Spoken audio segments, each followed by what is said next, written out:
I just realized we're halfway through October and I haven't wrapped up September for y'all. So let's do that.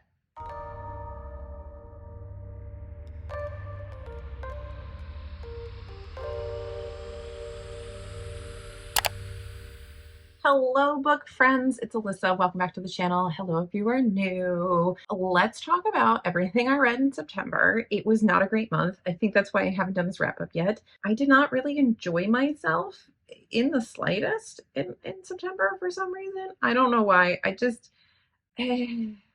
was not a good month. I was unhappy. We should probably just blame the Booker long list, but we're going to do this as rapid fire as I can. We're going to do this like usual. I will go through my Storygraph stats as quickly as possible, and then we will go through the books on my Bookly, and I will attempt to remember what they're about and tell you if I like them or not. That's how a wrap up works. Alyssa, you're doing great. How long have you been a booktuber? Anyway, so I read 14 books in the month of September, and that was 5,286 pages, significantly less than I normally read, but whatever. It was not a good month, all right? I was struggling to do like anything. I also had a mental breakdown a couple days ago, because I've been stressed. So I think that's why my reading is off. But anyway, so my moods were dark, reflective, emotional. Adventurous is weird that it's in there, but I'll take it. I guess I was trying to be less sad, but didn't really work. We're still medium paced. I don't know why I even show you this stat because I don't know. I don't know. I don't know why we care. Anyway, pages. Most of the books I read were in line with normal, but 300 to 500 is kind of like my sweet spot. And then sometimes I read a little bit longer. Sometimes I read a little bit shorter. I don't read as many like 500 plus page books anymore because I don't read as much fantasy, but they do sneak in there from time to time. I read some nonfiction this month, which is always nice to see. Not a lot, but I read a little bit. I'm trying to think of what I read. We're going to find out when I go through my stats, but I did read a little bit of nonfiction. Sometimes you just need nonfiction. Like, it is like a breath of fresh air sometimes. And then my genres. I did one thing right in September. I said in my TBR that I was going to read more fantasy this month. I was not going to go so heavy on the lit fic. And you know what? I did it, folks. I did it because fantasy is right up at top. And then it's dystopian, thriller, sci-fi, and then literary. Problem is the gays got pushed down. Normally it's like number 3. That's sad. And then the average star rating was 3.45, which I think is actually my worst month so far. I know that like 3.5 stars is not a bad rating, but like there are some low rated books on this. Like there is a quarter star given because I couldn't say 0. We'll talk about that, but all right, so let's get into the books for September.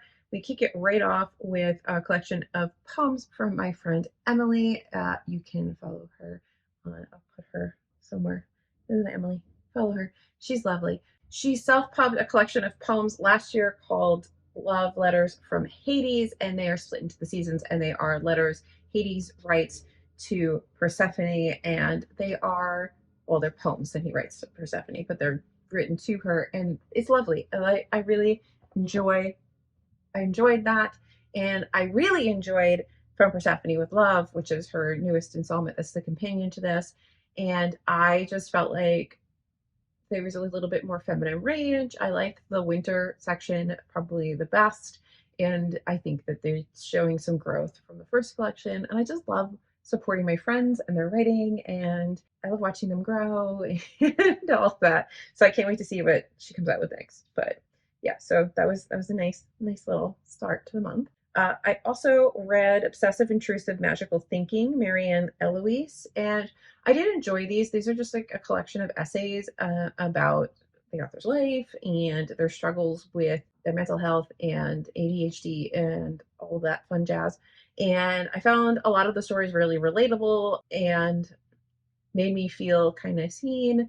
And then some things were just, obviously we're not the same person, but I really did enjoy them. I saw this on somebody's TikTok and they were saying how they felt reading this particular collection or this memoir really helped them feel like their ADHD was like normal. Like they felt less weird, I guess. And I think oftentimes women are diagnosed not with ADHD, but with other things, or they're misdiagnosed. It's just, it's presents differently. And I really like reading more about like women with ADHD and like um, different mental health disorders because you know, I just enjoy it. I think that it helps me understand myself a little bit more. That was good. That was good. I enjoyed this. I did do a reread of the Darker Shades of Magic series by B.E. Schwab. So I loved all of these. We're going to zip through them. I read all three last month. Still love them. I forgot how much I love them. They're so good. They made me so happy and balanced out so much of the like not happy that was September. Speaking of not happy, so I already have a review for this on the channel. This is Prophet Song by Paul Lynch. This is shortlisted for the Booker now. I read it for the long list. I did not like, did not like, did not like.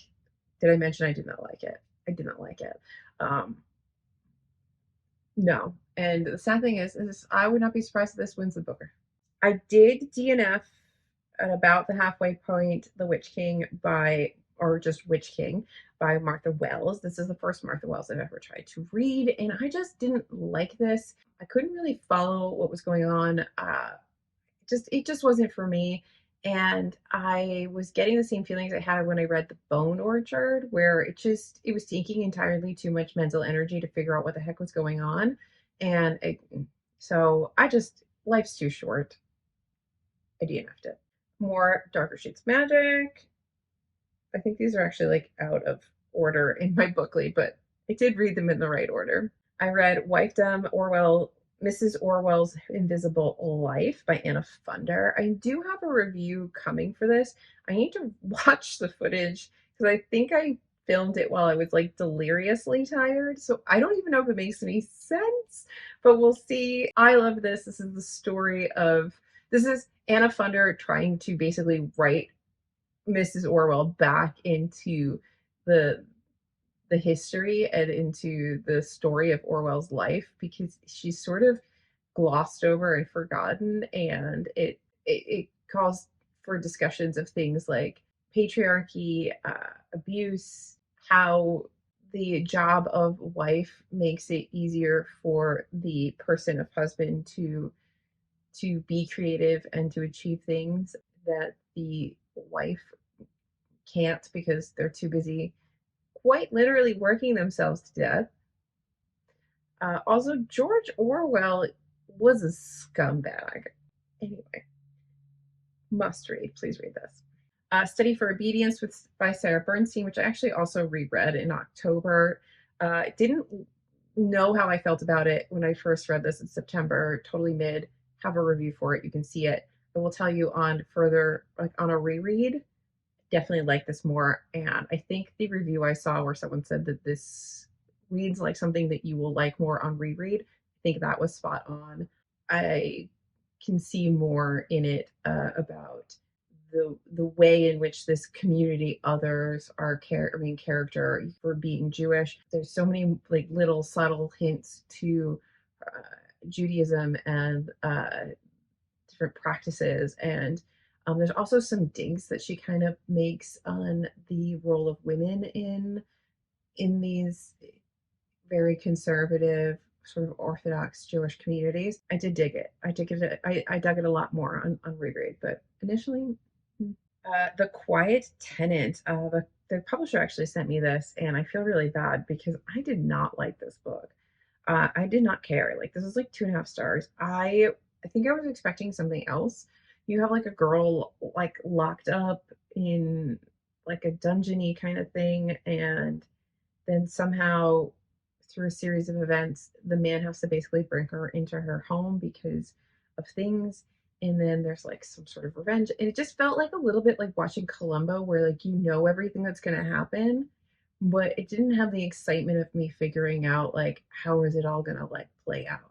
Like I just didn't. I don't know how you can chain a girl into a room in a story, and I don't care. I don't care. I don't care. But I guess other people really liked it. I just didn't like it. I didn't like it.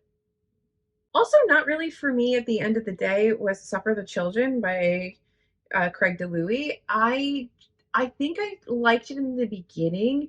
It was giving me Midwich Cuckoo kind of vibes. This idea that like the children all kind of like all the children just basically die and then come back. Loved that. It's like Midwich Cuckoos meets Pet Cemetery. I was on board for the beginning of it, and then just it kind of kept going, and I felt like it lost steam as it was going along. And then it's like, oh, what do we do with these flesh-eating children? Oh, can you kill your own child? And it's just like, I don't know. I don't know. If your child was like a flesh-eating zombie, would you be sourcing flesh and blood for it, or would you just be like, no? I don't know. I'm not a mom, but then we have The Great, the Wonderful Manic Pixie E-Girl by Nate Lemke. This book. So if you're not on Book Talk ever and you haven't seen Reads with Rachel's video here on YouTube talking about it, this is a man who, who wrote a book called Manic Pixie E-Girl that he attempted to shill on Book Talk with the marketing strategy of I'm going to read a book every day written by a woman because I never really read books written by women until my book hits the New York Times bestseller list, which is delusional. And also, he did this standing in front of like just like a bookcase of white male authors with like Catcher in the Rye quite literally like on a pedestal. Right of place. It was a choice. He tried to pass this book off as somehow got like a redemption arc. Our male sort of incel main character learns that women have value and are like people too. And it is not. It is a bukkake fest of just awfulness. And um yeah, it was so bad. And he was so mad that people were actually reading it and legitimately being like, no, dude, this book isn't good. He's tried to say things like the mob of Book Talk, angry, mean girls of Book Talk are just being like unreasonably mean and all these things. And it's like, no, no one's bullying you, sir. Your book just sucks. Anyway, authors should stay out of reviewers' spaces. This book is terrible and I will never forget it. I wish I could. Anyway, moving on to something that didn't suck. The Surviving Sky. I really loved this. This was such an interesting, like sci-fi kind of fantasy. It's about, the world's ended, normal sort of dystopian stuff, like the world is over, we've destroyed it because the planet is dying. And what ends up happening is people sort of take to the skies in these like floating kind of colonies that are all connected to this tree. And there's a lot of like South Asian influence and culture woven into the story. And I loved it.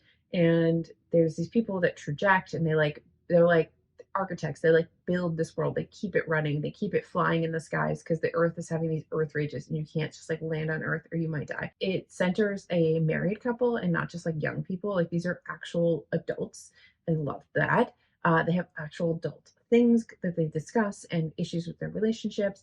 And like the husband's an architect, he's very important. And then like the wife she's an archaeologist, which is like a bizarre thing to be when you live in the sky and everything that you would archaeology is in the ground and the planet that's having rages that you can't be on. I think this is the start of a trilogy. I'm not exactly sure. It's quite long. It's like 700 and something pages, but it's very interesting. I'm here for where this is going to go. It does take a little bit to get into the world and get like language and all of that sorted. One thing I would say, the glossary in the back is helpful, but I really wish there was like a character list because I just do. I think it would have helped follow along with the story a little bit better if I had a character list, but I really did enjoy this.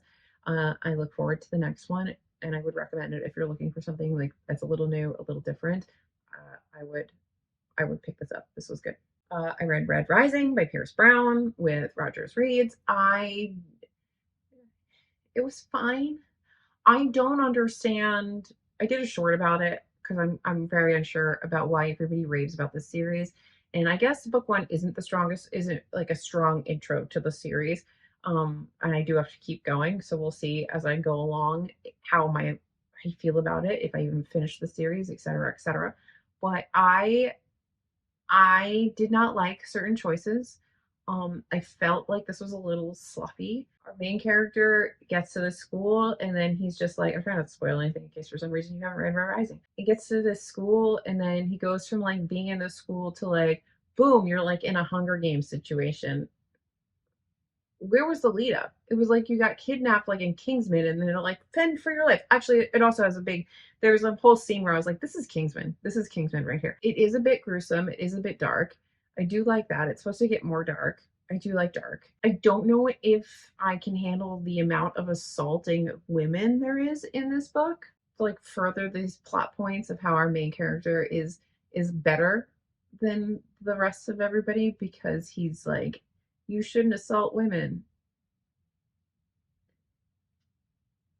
It was a choice. I didn't really agree with it, but it was a choice. Stay tuned for all of my final thoughts on this series. And then finally, I read The Guest by Emma Cline, which just came out. And I feel like if you've read this, I need to know how you feel about this because I felt like what a waste of paper. I just, there's nothing like inherently wrong with how it's written. I just don't care. Like, I just did not care about this young girl like manipulating her way through the lives of rich people in the Hamptons. We've seen this before. This is not new. Also, why is she just like taking some kid off of the beach and then using him for his country club number so that she can get drinks? I didn't care. And also it's not entirely realistic. And not in like a fun way. Like I just felt, I don't know, I wasn't here for it. I didn't like it. It was it was meh. The writing's fine. I would read something else from Emma Cline, but like I didn't care. I didn't care. It is not for me. Maybe I'm too old now and I'm just like, this sounds exhausting, sweetie. Just like you don't just stop.